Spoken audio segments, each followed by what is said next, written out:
Welcome back to another episode of The Other Side of the Struggle. I am back with the fabulous Jenny Layton, and you guys know we love our conversations with Jenny. And I love having her here because she's kind of like the organization queen. Like, if there's any organization questions or tips or anything, this is like the gal to go to for sure. And I love having her here on the podcast and in my groups and the things that I do because organization is one of the key ingredients actually to healing. And it's not something a lot of people talk about, I feel. And so I definitely wanted to bring Jenny back. We're going to chat about today, like, what are some things that you can do to organize your day to support your healing goals? So, with that, welcome back, Jenny. Thank you. That's a really great introduction. And I love the way you weaved organization into healing because I agree with you. There's some element of organization that just is critical in the healing process. And I believe part of that is that organization really is about creating order or putting things in order. And when we Yeah. heal, there is an order to healing. It can look different from person to person, but I'm sure you've experienced, you try to heal something too soon and there's certain pieces that need to come into play beforehand. And so organization can translate on so many levels, externally in your space, inside your mind and the way you manage time, just your priorities in your life. And so I agree with you. I think organization is one of those topics that kind of infiltrates everything else we're trying to do because when we have things in order, we're more successful. So I love being on Yeah. the show. Thanks for inviting me back. I'm excited for this conversation today. Thank you. Thank you. And I love that, little blip that you just mentioned because it truly does. I think back to my own like healing experiences and my own healing journey from trauma. And even now, like trauma is like, and I like people have heard me say this over and over and over again on this show. Trauma is not something that ever just completely goes away, right? It still comes up. There are things that still traumatize us. Currently, right now, I'm actually going through something pretty traumatic, but I think it really comes down to the organization that, I've put into place and, having my pillars and everything and living those pillars on a day-to-day basis, um, that really make the difference because even though this is a really, really tough situation that, me and my family are going through right now, um, it's definitely not siphoning our joy. You know what I mean? Great. Yeah. So it's really amazing to see how fabulous this works. So a couple of questions here, Jenny. I'm gonna just kind of rapid fire you. Okay, Great. I love it. let's do it. Let's see what you got. Throw all your best stuff at me. Okay, what are 3 5-minute things that you can do every morning to give you a feeling of peace, security, and confidence? Okay. This is right up my alley because I am all about what is sustainable and what really works. We can all do a 5-minute thing. I have a mantra in my business, in my membership, just take 10. So this is in that same vein of you can do anything for 10 minutes. You may feel overwhelmed with laundry. You might feel overwhelmed with, going through your paper or, cooking dinner or whatever. But if you just take 10, your brain can opt into that and not feel overwhelmed. And most of the time, if we just get started, that momentum will take us to the finish line. And so I love the idea of what are some 5-minute morning routines that can help create and establish that foundation for our day: peace, confidence, low stress. Because we all have 5 minutes that we can take. And if we don't think we can, that's another conversation we need to have. So, what are those Yeah. 5-minute things? The first thing I'm going to say is something I think you've heard before. It's this concept of power hour. It's a concept that I teach in my membership, and it is taking an hour. Now, I know we're talking about 5 minutes, but just stay with me for a minute. It is taking a period of time in the morning where you are fueling up, you're refilling the tank. I love this quote by Abraham Lincoln that says, if you give me 6 hours to chop down a tree, I'm going to spend the first 4 hours sharpening the axe. Because we know that with a sharp axe, the joy of cutting down a tree is it's way more enjoyable. So if we can look at how can we invest in self-care in the morning and take that time, it's going to make everything else in the day go so much more smoothly. Power hour for me is this concept of physical, spiritual, mental. So if we have a habit of power hour in the morning and we're addressing one, two, or all three of those things, that's we're sharpening the axe for the day. The key is how we can really squish power hour down into something that's realistic. For some, an hour may be perfectly realistic. For others who have little kids or work or who are really busy or just getting started, an hour would be completely unrealistic. So a 5-minute version of power hour would be my first recommendation. I love me some good self-care. It's something that Yes. I build into my day. Yes. I live for it. I really feel if I don't have it, but there are days that things are busy and I never skimp on that self-care. Even if I only have 5 minutes, it looks like a minute of jumping jacks, a 2-minute prayer, and then a minute of something inspiring that I read or something for my mental. And I give myself permission to let that be okay. But again, what we want to look at is what is a 5-minute version of power hour that Yes. rain or shine, you can do that. And once you can do that consistently, you are going to find an increased ability to open up more time for that. So that's my first Love morning it. routine suggestion is a 5-minute version of power hour. Power five. Should we call it that? Your power five instead of I your love power it. hour? Yes, the power five. Yeah. Yes, absolutely. That's, I gotta say, this is like amazing stuff, okay? Because you mentioned in their overwhelm, okay? Um, my pillars are intention, bounce back, the brain on board, play, ownership, the lean in, and the anchor, right? Now, to my listeners, some of you are like, what's that? What's that? What's that? And, as you follow me, you'll kind of get an idea of what these are, but each one of those pillars has an adversary. Mm, And the adversary to play, you would think is work. It's not, it's overwhelm. interesting. It is. It's completely overwhelmed because you think about people who are like, oh, I just got to go to work more. I got to go to work more. I got to go to work more. I got to do this. I got to do this. I got to, and they've got this massive to-do list and it feels overwhelming, Mm, right? But what happens when you take that time for yourself, that love me some self-care time, right? That overwhelm shifts into joy. And that is what play and this does. Now, play doesn't necessarily mean you're going to go outside and shoot basketballs, hoops. It could, but play, like for me, I go for a walk. And my power hour is a lot longer than an hour, to be honest, because I go for a walk, I come home, I study Spanish, and then, I read some scriptures, I do prayer, and then I get in to take care of my kids. Um, do some meditation. I do a lot of meditation actually in the mornings too. So like it's my time is a little bit different. But that's not feasible all the time for everyone, especially when you're stuck in that overwhelm. I think, this idea of like, let's condense it down to 5 minutes. Let's take a look at what you can do for a minute in your mental energy. What's one thing you can do in your spiritual energy for 1 minute? One thing you can do for your emotional energy in 1 minute, and what's one thing you can do for your physical energy in 1 minute? That's 4 minutes right there.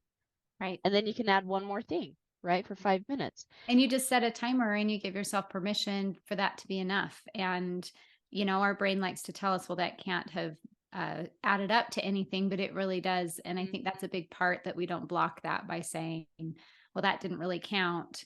That giving yourself permission, giving yourself a high five for doing that is an integral part of this working so well. Absolutely. And the other piece you were talking about is the consistency. And consistency is such a piece to organization. It's a huge piece to organization, right?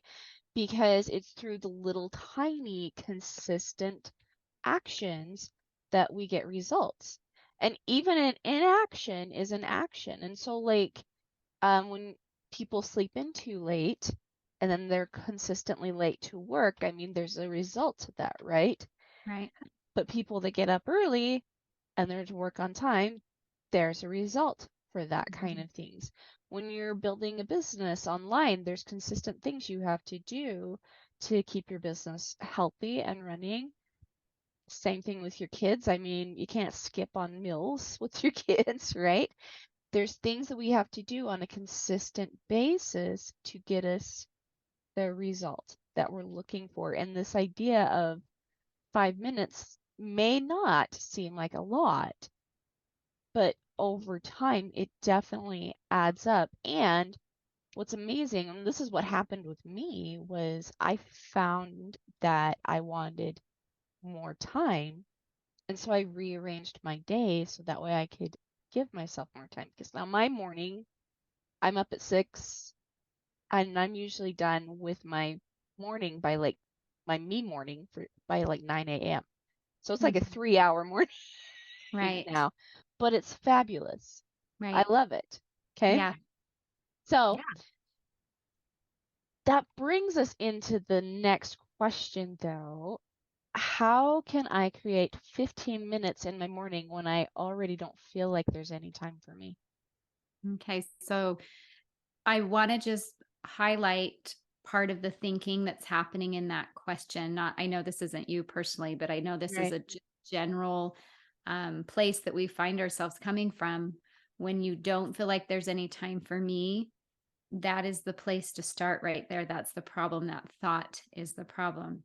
And I know that can be challenging because maybe you do have to be to work and you do have a lot of little kids, and it does appear as though you're being acted upon and there are a lot of other decisions being made for you, that there really isn't that option to create and carve out that time in the morning.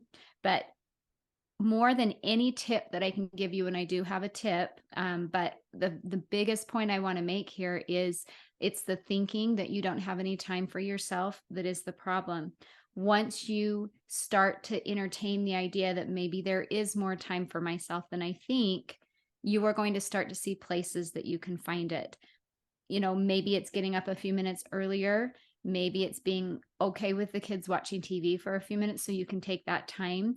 Maybe it is letting go of something that has the appearance of being absolutely essential, but if you take a step back, there are opportunities throughout your entire day to make space for what you really value.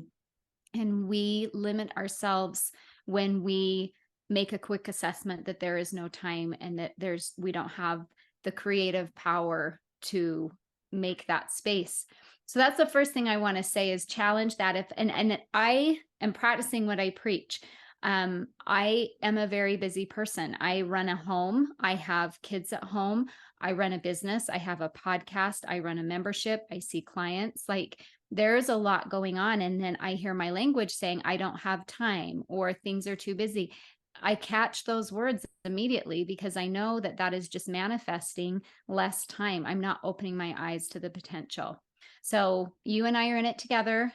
Erin, Yep. the rest Same of here. the audience, we're all in this together. I really believe it starts with a belief, a hope that we do have more power than we think to create and carve out that time. And if so, 15 minutes, we can take my just take 10 principle and say just 10 minutes. What can I do for this morning routine? What needs to be in that, and where can I find this time, and look from a solutions, um, from a position of solutions rather than problems. Yes. And this, I think this gives us a chance to actually start exercising some boundaries, Yeah. you know, because during my morning routine, if I'm in here reading scriptures or um, you know, goodness, really anything, and somebody wants to come in and interrupt me, I always ask them, is it an emergency? Is somebody dying? Is somebody bleeding? Is somebody, if it's a no, no, no, no, no, then you can give me 15 minutes and then I'll be out to say, like talk to you and do whatever we need to do. Um, but until then, you need to stay out, right? Or I'm taking time for me. And the other thing that I think is fabulous, I think as moms especially, we tend to get caught up in this trap of I've got little kids. There is no time for me. I have to spend all of the time on them. But I also feel like that's a giant disservice to them because what are they going to think when they get older? What are they going to think as they become parents? That now all of a sudden that everything is not for them anymore. And I think that this is actually one of the ways that we raise an entitled generation is when we do absolutely everything for them.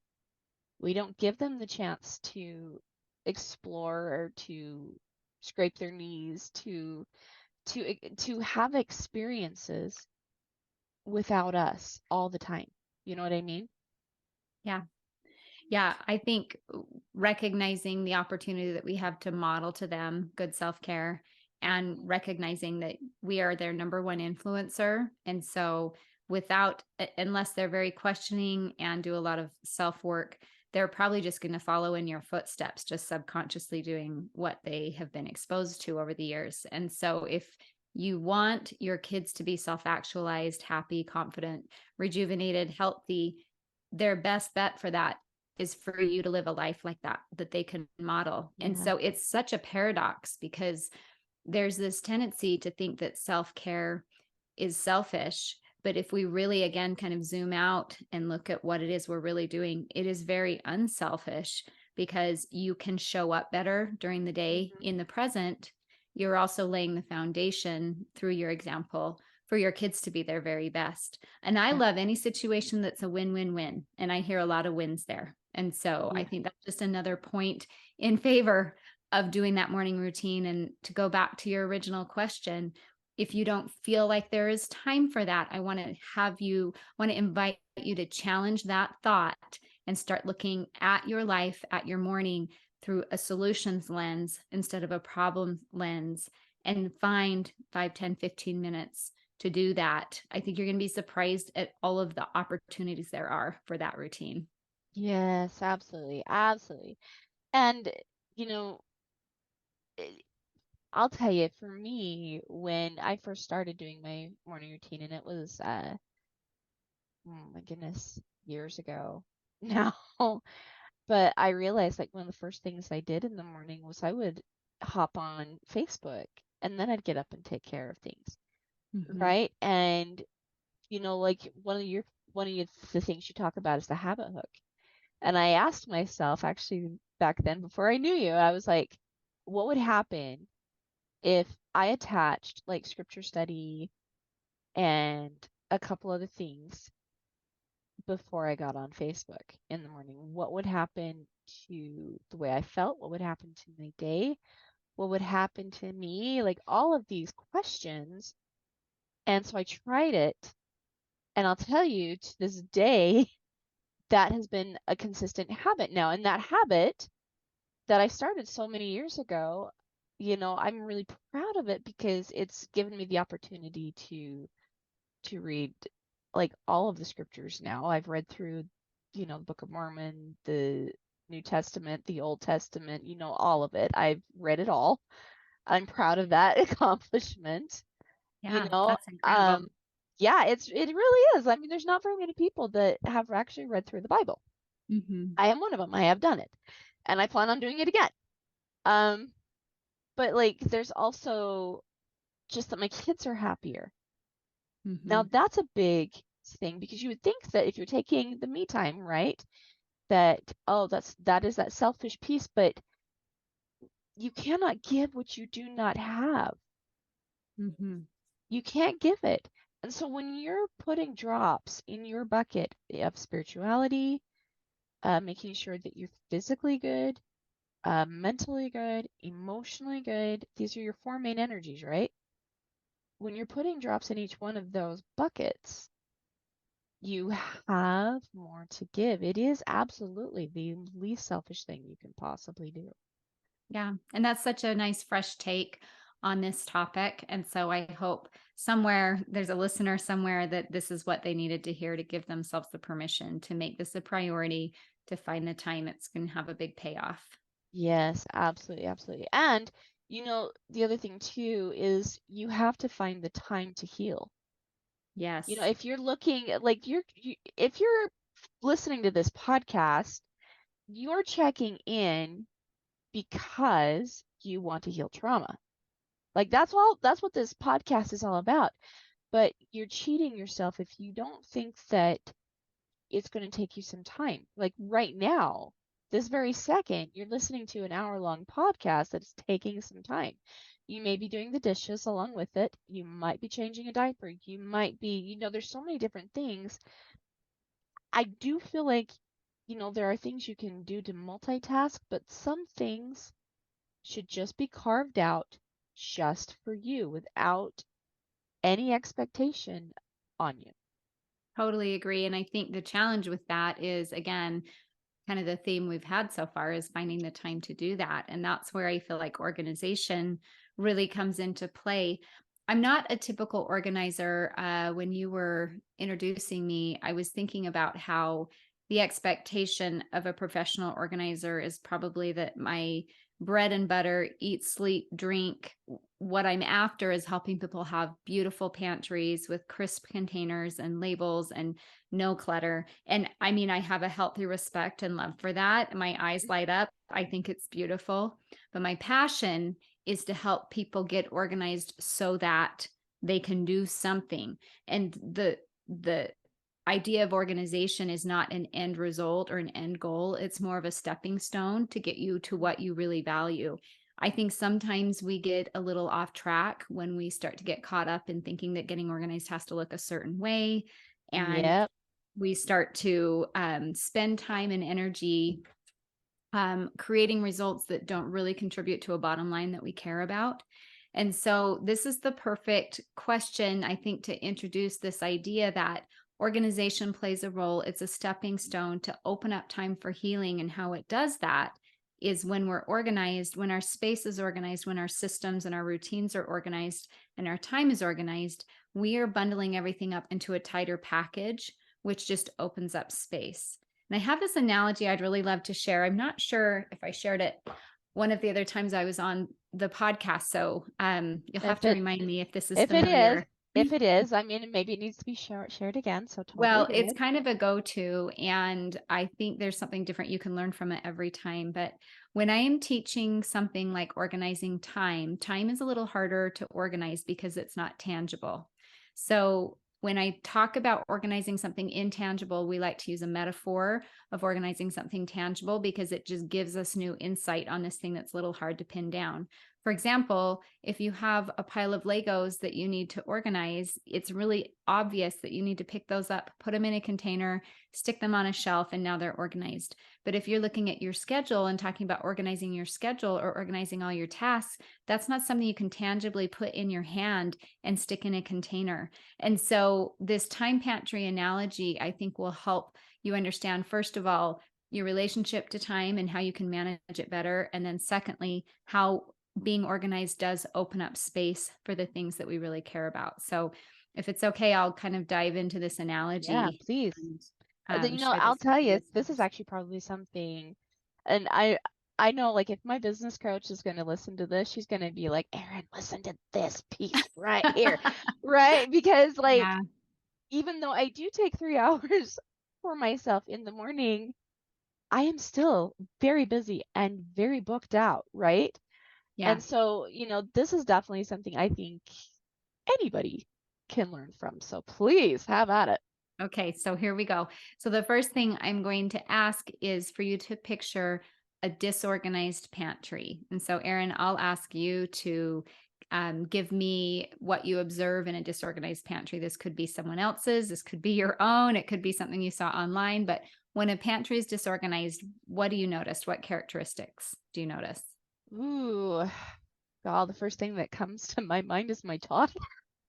Your what? My toddler, Okay. because Probably she's rearranging things. oh, she's rearranging things. She's got the sugar and she's like shaking it all over the place. And she has done this. I'm not even joking. She totally I can has. imagine. And there's ants crawling on the floor and like ca cans like rolling all over the floor of the pantry, and like somebody else, and even though she's adorable, she totally is so cute, but somebody else is having a heyday in that pantry and it ain't me. Well, it's hard to have a good time in a pantry that's disorganized, and I think that's Yep. one of the characteristics of a disorganized pantry is uh you've got a lack of zones, and so it's hard to find what you need because you might have the sugar on one shelf and the flour in another, and when it's time to bake, it's hard to gather all the ingredients, so that can be difficult. Another characteristic that I notice in a disorganized pantry is that there's a lot of duplicates. You may not be able to find the peanut butter, so you open a new jar and you have duplicate boxes of cereal or bags of chips. And so the problem with that is that it takes up space that's really precious. And that contributes to, again, not being able to find what you need when you need it. And also when you go grocery shopping, it's really hard to put things away because there's no open space on the shelf. And it's because we've utilized the space poorly by allowing duplicate things, old expired things we're not using anymore, to take up space in our pantry.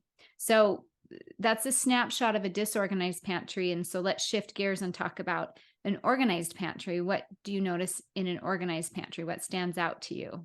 Well, it's very clean, like you can find things very easily. When I think about an organized pantry, I think about my grandma's pantry, Okay. which is actually interestingly downstairs and her kitchen is upstairs. So there's that, but her home was built in like the 1940s or something like that. So Right. whatever they were thinking back then.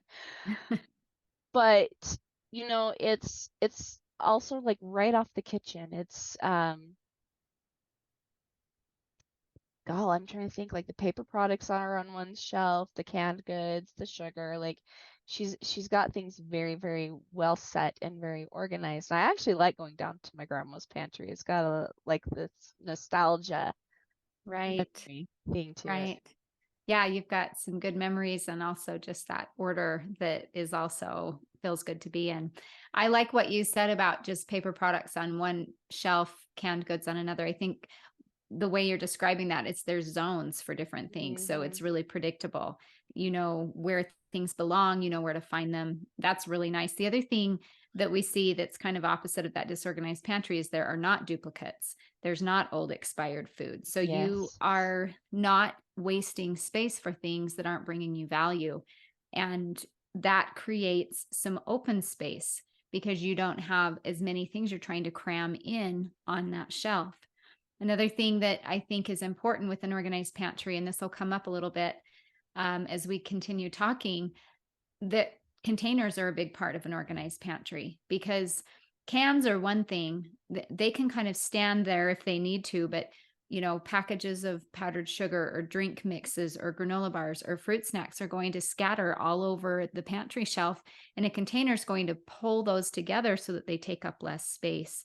So a container gives things boundaries, and that's really important in an organized pantry, that we are not spilling over and you have different zones mixing and you have that open space. So when you come home from the store, you've got a place to put things. So if we want to make the leap from talking about pantries to talking about time, what we see is our time is a lot like those pantry shelves. In fact, I encourage my clients to look at time as a 7-shelf pantry. You've got a shelf for each day. And in a disorganized world, in a disorganized schedule, there's no rhyme nor reason. There's no zones. So you may find that you have to do laundry on one day because everyone's out of clean clothes, which Hmm. means now you have to cram that all into a day that maybe was busy with other important things, but you have to wipe everything off the shelf for that day to make room for laundry. And now you've got a disruption down the road, down the line on another shelf because there's not a consistent, predictable time for you to do your laundry. The same thing Yep. goes with other household tasks, such as cleaning, such as grocery shopping. You run out of milk and suddenly you've got to drop everything and go to the store, and maybe you had some important things you needed to do that day. So those zones are really important in a pantry, and they're very important in our daily life because it gives a place for those things to go. When laundry is not on your day, you can allow that to slip off your radar and trust that you're going to get to it when the day shows up and it's that zone. The other thing that I think is important is when we're organizing our time well, we don't have duplicates in our schedule. So I gave the running to the store for milk example. If we're adequately grocery shopping and can predict and really take an inventory, we can buy enough to hopefully get us through the week or half of the week so that we don't have to fit these extra trips in. So we end up with duplicate tasks just because we didn't have all of the planning done. And so now, look, we're sticking duplicates into our week. The other thing that I think is really relevant in this metaphor is that in the pantry, there is outdated food, but in our lives, we have outdated tasks. We have old commitments. We have attachments to ideas that were benefiting us at one point, but really aren't anymore. And so, if we're really looking tangibly at the way we use our time, each day is a shelf. And on that shelf, you're putting that activity you choose to do. And Erin, you mentioned a 3-hour personal time every morning. Every day you have a 3-hour block at the beginning of each day that is your personal time, and you've carved that out and made space for that. What a miracle it is when we can have that type of attention and discipline around the other parts of our day so that we know exactly when that laundry is going to happen or when we cook dinner. All right, so I just love this analogy because we can look at our days as tangibly as we look at our pantries and look at what are we making space for, and what are we allowing in that isn't giving us value, and what are we allowing to spill all over a shelf and take up precious space or time that could be contained in the pantry version of this is in a container. But when we're talking about time and tasks, routines are what give our things boundaries, because when we have a routine, we're able to learn how to do things in a quicker way without a lot of thought from the brain. It becomes much more efficient. It takes a lot less time and it tightens things up.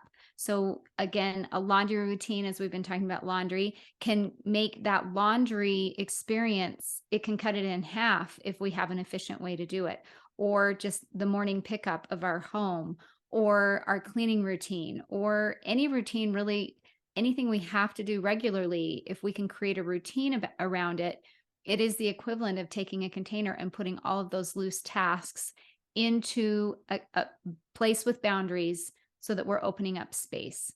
And that conversation, this metaphor, is really relevant when you are looking for space to heal. Because what will start to happen is if you prioritize the healing, as women, there's a delicate relationship between our home and our environment and what we're in charge of and our ability to heal. So if we can't maintain our home, as much effort as we're putting into healing, it's going to start working against us because we have a part of our attention that's divided. We feel guilty, we feel overwhelmed, we don't have that attention span and that bandwidth to really focus on the healing. And so organization comes into play, whether you're wanting to make space to heal, to work, to spend more time with your kids, for a hobby, whatever it is that's important to you. We still need to stay on top of the home and the systems. Yes. So let's look at it like a pantry. Let's recognize, first of all, that everything needs a space, a zone, a time of the week that we're doing it, or a time each day that we're doing a certain activity. Then let's contain those tasks into a routine so that it takes up even less space. And then we're opening up time intentionally for the things that really matter to us, like healing. Love it. I totally love that. And as you were talking, there's somebody I know who has like a very, very clean, pristine home, but this person also always feels hectic and chaotic, and so that cleanliness, like you were saying at the beginning of this, doesn't always look like organization, because organization should help you feel that peace, that that intention, that joy, you know. I mean, that's bringing these healing elements back in. And so, like, you know, going back to like the pantry, like, what do you have in your on the physical shelf? What do you have on the mental shelf? What do you have on the emotional shelf? What do you have on the spiritual shelf? Because all of those four things create the actual order that we're looking for. And you know, once you bring one of them up, the other pieces come up as well. Because seriously, like, going back to your pantry analogy, you're not going to just like organize your paper products and then leave all the fruit snacks and everything and the canned goods and everything in disarray. If you have one thing organized, you're going to look at the next shelf and go, oh, now this looks nice, but I want this to look this way. And I Right. want this to look this way. And I want this to look this way. And when you're starting to realize how you want things to look, you're starting to put in boundaries, those containers, and you're starting to get clarity with the direction you want to go. So Right. I love that. Love it, love Yeah. it, love it. Okay. So one last question for you, Jenny, and that is, you know, I know a lot of entrepreneurs actually are listening to this show, and I feel like just talking to them a little bit. A lot of them are moms, um, very, very busy. They're building a business, they've got kids. And as you guys saw, you know, for those of you that are watching this on the YouTube channel, I just had my teenage son walk in, and even though my door's locked, you know, and I'm like, dude, you know you don't do that, right? If my door's locked, you don't do that. And you feel like there's all of these things that keep distracting you and pulling you away from your business and the goals that you have, and that there's not a ton of support for you to with the kids and with everything else. And like, I hear that actually a lot from entrepreneur moms, especially, that there's just not a lot of support out there. But I heard this fantastic quote, and I totally want to get your take on this. And it is that getting organized gives you support. And I was like, ooh, that's like, you know, such a tingly, good feeling right there. So I'd love to hear your take on that. Like, how can organization bring in the support we're needing, um, to help them also increase like finances? Because healing actually does that as well. It actually increases your ability to bring in money. You're clearing up space. Um, but how can it help with not just organizing your time, but organizing your finances, organizing your business, and bringing in the support you're looking for? Okay. So the quote, let's repeat that again. Organization, will you fill in the blanks here? Yeah, so organization will bring you the support you need, Okay. is what the quote was. It was something like that. Okay. So I love that quote because what it brings to mind for me is the power you have within yourself to create the results that you want, independent of what's happening with other people. Now, listen, I'm all about support and it's important. When you have the support of your family, the support of your spouse or your partner, when you have the financial support, those are all really important pieces, but you don't have a lot of control over how people choose to show up. And Right. so this quote to me speaks more about how you can increase your own power, your own ability to show up as you have more confidence, more control over your schedule, more control over your environment. You need less support from other people. Now, I'm not saying support's not important, but I do think that there's some momentum you can build, that when you are getting organized and needing less time to get things done, as we just talked about, increasing your efficiency, then that seems to not impinge on other people quite as much. And so their support becomes a little bit more of a background thing instead of a necessity for you to be able to do what you need to do. And so I I think there's a lot of different angles that we could go with this quote, but what stands out to me is the element of organization is going to free you and make you more competent and more independent. So you have more ability to execute, perform, create all of those things that you're seeking to do as either a business owner or any other pursuit you have in your life. Now, kind of a secondary bonus of all of this is people like to support people who are positive and upbeat and are have momentum. If someone's kind of a drain and demanding support or unhappy about the lack of support, that's not attracting. That's more repelling. And so I think as you are getting more organized, you begin to draw that support to you because you're more of a leader, because you're generating more, there's more abundance with you. And so it's not something we can put our finger on distinctly, but I think it's a, a momentum shifter that when we're Mm. more organized, we need less from other people. And ironically, that's right when people want to start giving more because they're more attracted to you instead of repelled by you. So that's my thought. I'm interested in what you think about that comment. It really like made me think for a second because, I know, especially in the past, not so much now, and I feel like there's still little bits of that sometimes that still come up for me as I just witness, like what's going on in my mind and my heart. But I know for me, like the more organized I became, it was very much kind of what you're talking about here. You don't seem so needy, and needy people are like, oh my gosh, like what are they going to need from me now? Do I have the capacity to give that? Am I going to feel guilty for not giving that? Like, there's all the guilt and the shame and all of these things that are attached to that.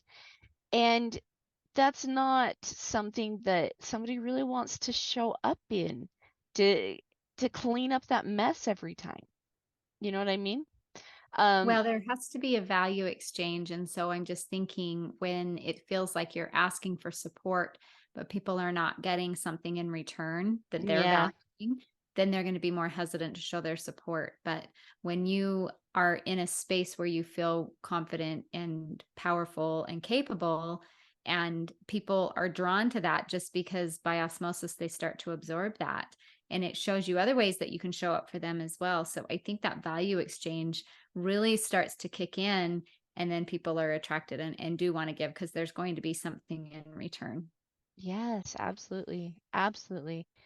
You were talking about the pantry analogy, and I was just thinking about another analogy about like when you're organized, you get that support, right? When you're when you're not organized and you're feeling all of the like the chaos and everything being pulled everywhere. Um, it's a lot like cleaning out a chicken coop with the chicken still in it.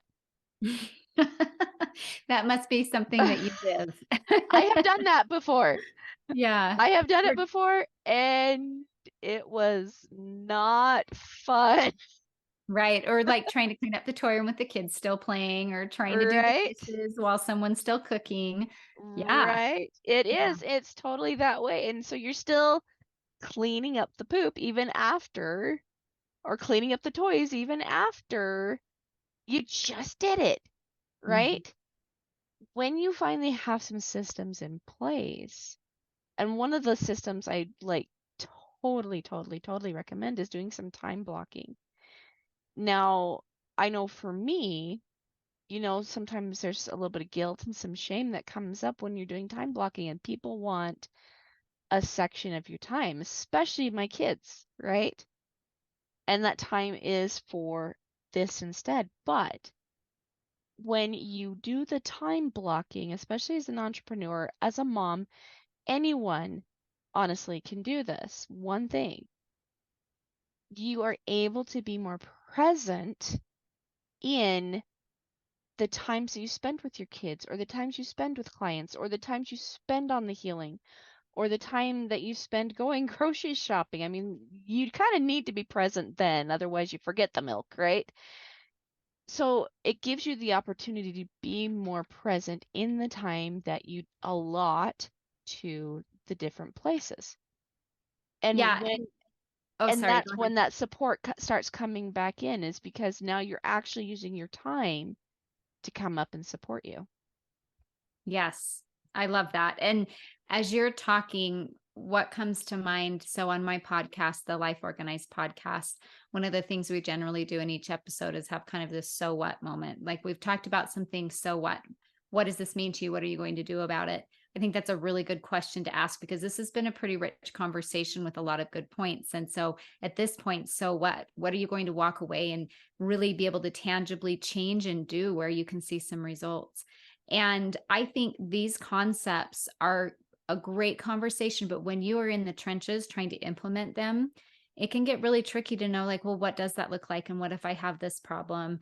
Mhm. I wasn't anticipating this. This isn't as easy as I thought. And unfortunately, a lot of times people can kind of throw up their hands and be like, I guess I'm just not organized.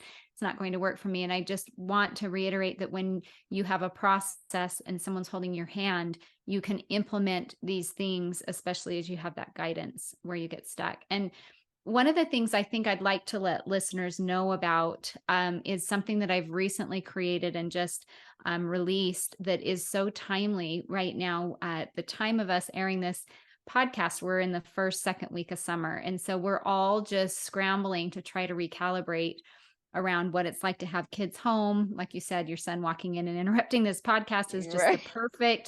perfect thing to have had Example. happen because we all relate. We all know what that's, we're all having Mhm. that in our lives. So knowing how to organize our summer and knowing how to continue forward with some of the things that we need to do without losing focus of what this summer and the season is really about and how we can integrate family and work and all those different things. That's what I created this Organize Your Summer program for. It's a little mini course. It's just 3 quick trainings I think would be really helpful for this audience to check out because it first of all gives you a new perspective to look at summer through a new lens that I think helps level set the purpose of it and what we can let go of and what we don't want to let go of. And then it holds your hand through what is that going to look like for you personally, where I do share the time pantry analogy and then I start walking you through, well, how can you construct that? What is that going to look like when you sit down and you have a circumstance that's different than your sisters or your friends or what you think everybody else is doing? Does that mean you can't have a great summer or you can't move forward on your business or you can't continue healing? Absolutely not. We need to take those things Right. into consideration, and I think it's really helpful to feel like you're not alone in that. And so I just wanted to mention that mini course is available to help you specifically right now get organized. It's very affordably priced. And I think that could be a really great so what in this conversation Yes. to check that out Yes. and just get that little bit of help. It's on a private podcast feed. It's really easy to listen to. The trainings are pretty quick because I'm into quick. I know I we don't like got a lot that. of time. Yes. So if listeners want to check out thehappygal.com/summer, they'll find more information about that mini course. And I think that could help them take some action on what we're talking about today. Oh, I love that. I love that. What a fantastic thing, and um just an FYI too, eventually well, not eventually. I should say probably within probably the end of July, I will also have a few mini courses as well for listeners to be Congratulations. able. Yes, That's a I'm big really excited. accomplishment. Some things to work on. Like there's always some things that we're working on, right? And that, you guys can take advantage of to also start looking into the healing and getting some things organized as well, because this is so key to what you're doing. So in the meantime, definitely, not in the meantime, like go check out Jenny. That's why she's on the podcast, right? Because she does some fantastic things. She's helped so many women, entrepreneurs, moms, you name it. She is fantastic with what she does. So thank you, Jenny, so much for being here and chatting with us today. And I'm super excited about that. I might go check out this summer. thing too. Yeah. Yeah. I think you'll love it. Yeah. I'll send you a link so you can include it in your show notes and check it out. So Please do. thehappygal.com/summer. And thanks for having me. A great conversation as always. I love the audience that you have gathered. I love women of intention who want to make their lives better. And so this is just a pleasure to be on your show. So thank you. Thank you. Thank you. I appreciate it. All right, everyone. Until next time. See you next week. Bye.